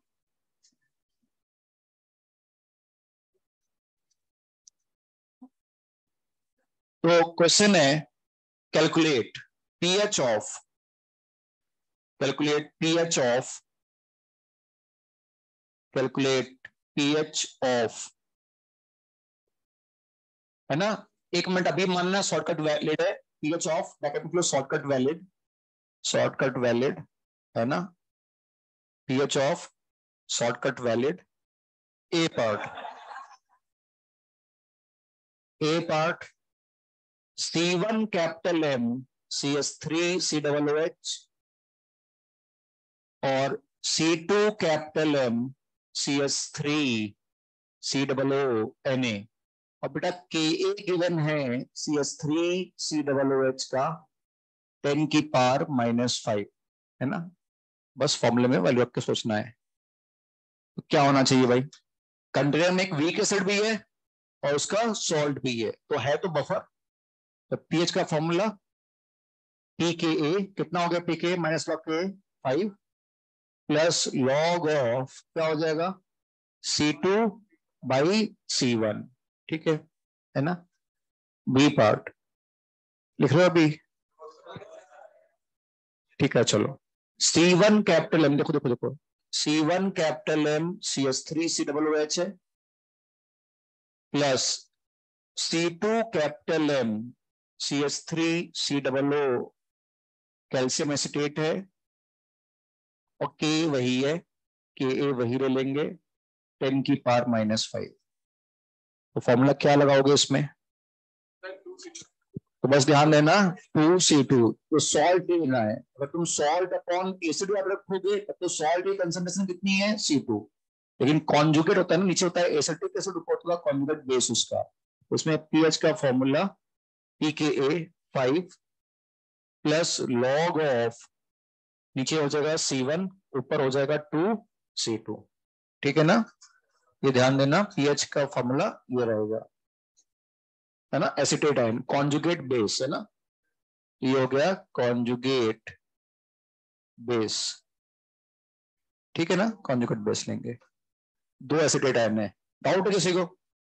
ओके, तीसरा इसी का part C1 capital M NH4OH C2 capital M NH4 का होल थ्राइस PO4 और Kb गिवन है NH4OH का 10 की पावर -5।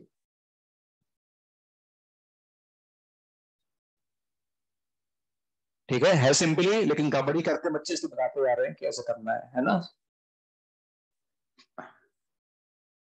ठीक है, क्या हो जाना चाहिए यहां पर 5 प्लस लॉग 3C2/C1, ठीक है ना। और वो पीओएच आएगा, ध्यान रखना वो पीओएच आएगा, पीएच नहीं आएगा। तो pOH equal to pKb plus log of, नीचे लेंगे बेस अमोनिया ऊपर उसका कॉन्जुगेट एसिड, है ना, ऐसा लेना है। तो पीकेबी कितना हो गया 5 प्लस लॉग नीचे कितना हो गया अमोनिया C1 और ये 3C2, है ना, ये देखना है। ये पीओएच आया, पीओएच आने के बाद पीएच निकाल सकते हैं 14 माइनस पीओएच से, ठीक है ना। अच्छा देखो इसमें क्या होगा, क्वेश्चन में कई बार होता है कि ना डेटा तुम्हारे पास तो कुछ गिवन होंगे और कह देगा H प्लस बताओ, H प्लस मान लो, इसी में बोल देता है तुम्हें पहले वाले सबसे पहले वाला एग्जाम्पल देख लो, उसमें कहता है H प्लस बताओ। तो क्या करना पड़ेगा भाई, तुम एक तो तुमने फिर यहाँ पे पहले लॉग लिया, फिर एंटी लॉग भी लेना पड़ेगा। तो एक दो स्टेप अगर हम पीछे जाएं तो हमें बेनिफिट हो जाता है कि भाई ये किससे आ रहा है। जब तुमने इसको सॉल्व किया ना तो के लिखा था CH3COO minus into H plus upon acetic acid, और ये तुमने कहां से मान लिया था सॉल्ट, और ये कहां से आ रहा था पूरा पूरा एसिड। तो हम बजाय उसके कि भाई फॉर्मूले में पहले हम पीएच निकाले फिर एंटी लॉग ले, डबल डबल मुश्किल होगी, एक बार आपको लॉग लेना है फिर एंटी लॉग लेना है। तो इससे अच्छा थोड़ा सा अपन पीछे स्टेप जाके हम इसको सोच सकते हैं कि भाई इसी से फॉर्मूला डिराइव हुआ है, और हम यहाँ पर जो एसिटेट आयन है वो सॉल्ट से लेते हैं, और एसिड पूरा पूरा हम लोग जो एसिडिक कंसंट्रेशन है वो रख के हम H प्लस सीधे निकाल सकते हैं। तो क्वेश्चन मिलेंगे H प्लस वाले, और फिर उसमें प्रॉब्लम आती है लॉग एंटी लॉग लेने में, कहीं कहीं मिस्टेक कर देते हैं। तो जल्दी भी होगा, टाइम भी बचेगा, तो थोड़ा देखना पड़ेगा कि स्टेप पीछे जाके H प्लस हम सीधे भी निकाल सकते हैं, ठीक है। तो ये सब है, या फिर अपन ऐसा भी कर सकते हैं कि यहाँ पे माइनस लॉग लिखें, माइनस लॉग में -5 लिखें, दोनों कंबाइन कर दें और फिर कर लें, वो भी पॉसिबिलिटी है, वही आएगा उसी से आएगा, ठीक। अच्छा तो ये तो हमारे हो गए ये ट्वाइस थ्राइस करने वाले। अगला क्वेश्चन लिखो, आप न्यूमेरिकल वाले हैं, कितना क्वेश्चन वाले हैं,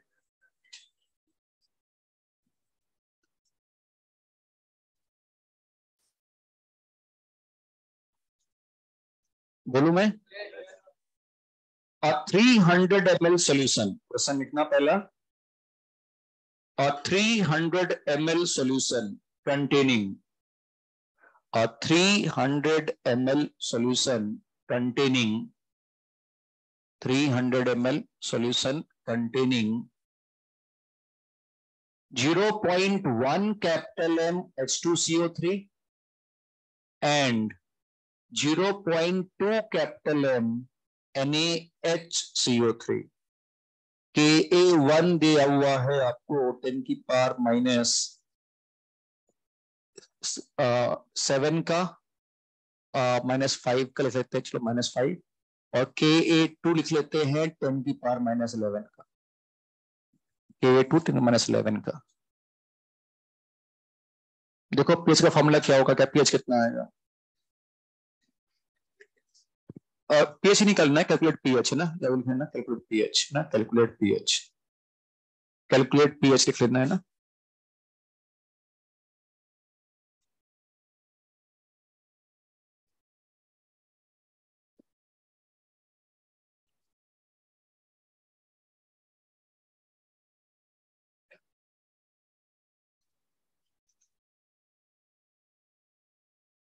है ना, H2CO3 है और NaCO3 कॉम्बिनेशन है, पीएच बताना है, सोल्यूशन है कितना होगा,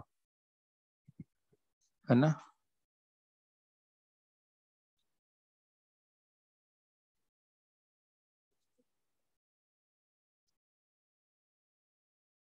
तो पहले तो पहचानना पड़ेगा कि है क्या कॉम्बिनेशन, है ना, क्या ये बफर है कि सॉल्ट है कि एसिड है, क्या है ना। तो देखो ना, एक वीक एसिड है और उसी का कॉन्जुगेट बेस का सॉल्ट है स्ट्रॉन्ग बेस के साथ। तो पहले तो पहचानना है, मैंने बिल्कुल पहले ही लिखवा दिया था कि ये एसिडिक बफर है ना। तो एसिडिक बफर का formula pH/pK plus log of salt upon acid. तो K कौन सा लेंगे 1, तो pH equal to pKa, acidic buffer है, और K बाई सी चेक कर लेंगे एक बार, -5/0.1 है, तो Ka/C शॉर्टकट वैल्यू बता रहा है, प्लस लॉग ऑफ नीचे क्या हो जाएगा H2CO3 एसिड, ऊपर उसका कॉन्जुगेट बेस HCO3 माइनस, ऐसे ही करोगे ना। तो पीके कौन सा लेंगे 1, देखो ना यहां से यहाँ पे H प्लस इन्वॉल्व है पहला, तो ये कितना हो गया 5 प्लस लॉग 0.2 डिवाइड बाई 0.1 तो 5.3 है ना। देख लो, कोई डाउट बताओ। ठीक है, ये 300 ml था जो है ना। ठीक, अगला क्वेश्चन कुछ पूछना बता दो, है ना। बफर पहचानना है, बफर फॉर्मूला लगा देना है सही से, और कुछ नहीं। बोलो।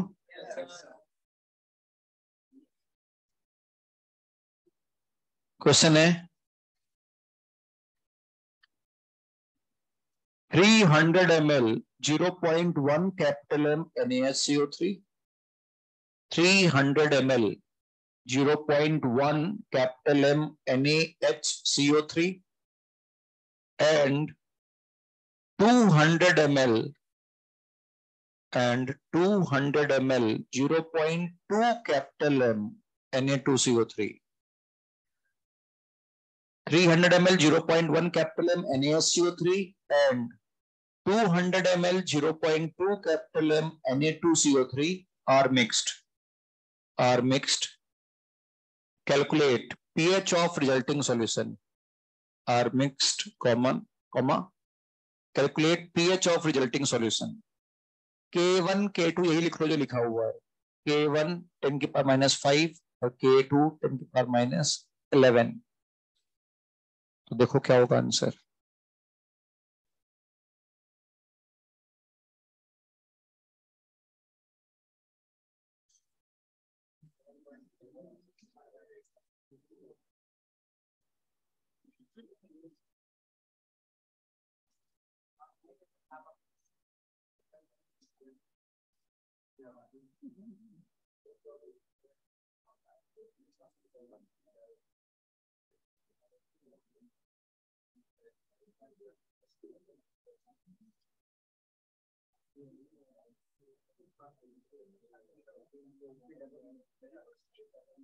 स्टेट दिखाना होमवर्क देता हूँ मैं, है ना। ठीक है ना।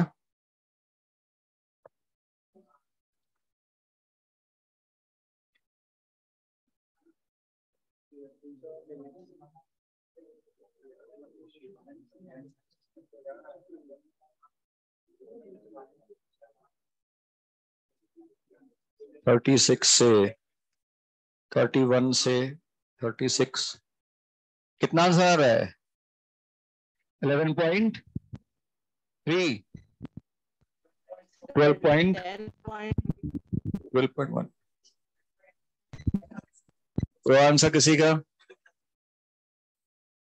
बोले तो इसका आंसर आ रहा है 11.13। तनय का 11.13 है ना। सेट 0.83। तो फिर 10 पॉइंट, मतलब आवाज नहीं आई आपकी हिसाब से। आप व्हाट्सएप पे लिख, चैट पे लिख लो, चैट पे क्या हुआ भाई। व्हाट्सएप पे या चैट पे लिख दो क्या है। आवाज तो साफ नहीं आ रही बेटा आपकी। ये बता रहा है 10.83, 10.9 आ रहा है, 11.13। ओके, वैरायटी ऑफ आंसर्स आ रहे हैं। 11.13। चलो देख लेते हैं, ये S1 के साथ होमवर्क देता हूं मैं पहले। तो S1 में 31 to 36 है, दोनों में डिफरेंस समझना है ना। हूँ उसमें मैं पहले ही बोल चुका हूं कि इसमें मिक्सिंग का केस है, दोनों को मिक्स किया गया है तो नई कंसंट्रेशन निकाला तब करना पड़ेगा। और उसमें एक सॉल्यूशन में इतनी इतनी कंसंट्रेशन दी गई है। पहले भी पढ़ कर चुके हैं इस तरह क्वेश्चन, तो ये ध्यान रखना, मिक्सिंग के केस में पहले नई कंसंट्रेशन निकालो तब सॉल्व करो।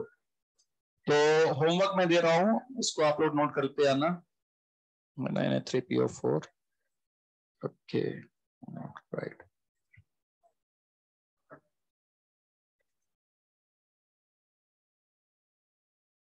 ओवन में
हाँ इधर मिल नहीं रहे, सब टाइट्रेशन वाले क्वेश्चन है ना, रिएक्शन वाले, इनसिड बेस वाले।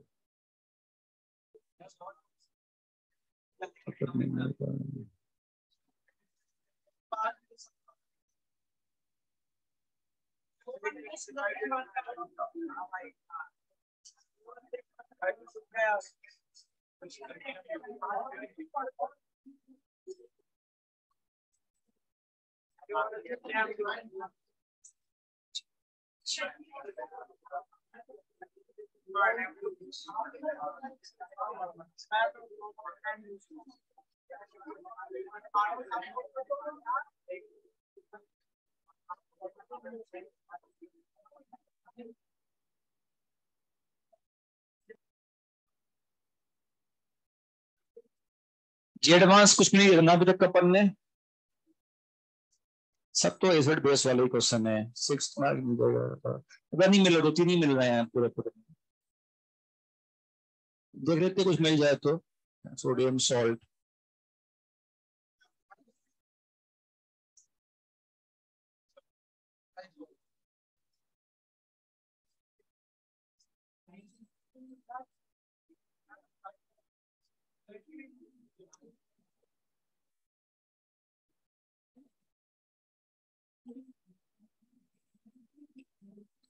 ठीक है। अभी इसमें काफी क्वेश्चन आया पाएगा। देखो इसमें करके दिखाया तो मैं, यहाँ पे तुम्हें क्या गिवन था, है ना, देख लो। कितना कितना वॉल्यूम था यहाँ पे, 200 ml था ना एक में, और एक में 300 ml था, और 200 ml में 0.2 कैपिटल एम था, और शायद ये 0.1 कैपिटल एम है। और ये किसका था 200 ml वाला, Na2CO3, ये था Na2CO3, और ये था NaHCO3। अब बेटा मिक्स करोगे ना तो वॉल्यूम कितना हो गया, 500 ml। तो मैंने कहा था कि जब भी मिक्सिंग का केस आए तो पहले आप दोनों की कंसंट्रेशन निकाल लेना, एक तो NaHCO3 की कंसंट्रेशन और Na2CO3 की नई कंसंट्रेशन। कैसे निकालेंगे, NaHCO3 300 इंटू 0.1 डिवाइड बाई 500, और 200 इंटू 0.2 डिवाइड बाई 500, ठीक है ना। अब कंटेनर में क्या क्या प्रेजेंट है, एक वीक एसिड और उसका सॉल्ट, ये बफर हुआ एसिडिक बफर। तो ये एसिडिक बफर है, तो पीएच का formula pKa plus log of salt upon acid. Acid क्या हुआ, HCO3 माइनस, ऊपर हो गया कार्बोनेट आयन, ऐसे ही कुछ। और ये पीके कौन सा है, SCO3 माइनस कार्बोनेट आयन 2, ये कितना हो गया, 11। 11 प्लस लॉग कार्बोनेट आयन कितना हुआ, 200 इंटू 0.2 ना, डिवाइड बाई 300 इंटू 0.1, तो हो जाएगा ये, कैंसिल कर दो तो 0.4, 4/3, तो 11 प्लस लॉग ऑफ 4/3, लॉग 4 हो गया 0.6 और माइनस 0.47, 0.13, तो 11.13 आंसर है। तो आंसर है 11.13। ठीक है, समझ में आ गया ना? दोनों में डिफरेंस दिख रहा है उधर वाले में, एक में तो K1 लिया, एक में K2 लिया, वो मिक्सिंग वाला केस था, वो सिंपल केस था। ठीक है, होमवर्क ट्राई करना, हो जाएगा मैक्सिमम। ठीक है, ओके, इतना ही होमवर्क है, अगली क्लास में आकर दिखाएंगे। अच्छा हाँ, अच्छी सुन लो, देखो एक दो पॉइंट लिख लेना, सुनो ध्यान से, एक दो पॉइंट लिख लेना यहाँ पर, है ना। देखो क्या होता है, बफर में कई स्टूडेंट सोचते हैं एसिडिक बफर है तो पीएच 7 से हमेशा कम होगा, ऐसा नहीं है। लेकिन एसिडिक बफर का मतलब कॉम्बिनेशन एसिड का है। अगर किसी एसिड का के 10⁻8 हो जाए, पहले से -10 हो जाए, तो ये पीएच तो 7 के ऊपर ही जाएगी ना। तो ये मत सोचना कि एसिडिक बफर है तो पीएच हमेशा 7 से कम होगा, ऐसा नहीं है। एसिडिक बफर का पीएच 7 के ऊपर भी हो सकता है, बेसिक का 7 के नीचे भी हो सकता है। दूसरा पॉइंट ये भी याद रखना कि जो अगली क्लास होगी उसमें हम लोग कुछ ऐसे क्वेश्चन करेंगे टाइट्रेशन में, इसमें बहुत सारे पार्ट होंगे, है ना, और उसमें ऑलमोस्ट सारे फॉर्मूले तो पीछे के अपने किए हैं ना, वो सब आ जाते हैं। कुछ तो क्वेश्चन ऐसे हैं जिसमें कि शायद आपके करीब 8-10 फॉर्मूले अलग तरह के आएंगे उसके अंदर। तो अब कुछ क्वेश्चन ऐसे हैं, तो एक बार फाइनल रिवीजन हो सकता है आपका अगली क्लास में जब टाइट्रेशन करेंगे। तो एक बार सारे फॉर्मूले पढ़ के आना, तभी हो पाएगा, तभी वो समझ में आएगा क्वेश्चन कैसे कैसे हैं। और अगर आपको फॉर्मूले आते होंगे तुरंत करते जाओगे, अदरवाइज फिर मुश्किल आएगी टाइट्रेशन में। तो एक बार आखिरी बार है, उसमें फॉर्मूले सारे रिवाइज होंगे, तो एक बार उसको पढ़ के आना सारा पीछे का, है ना, ताकि याद रहे आपको। Okay, by two all of you, and कर रहा हूँ मीटिंग ऑनलाइन स्टूडेंट्स, आपको भी बाय।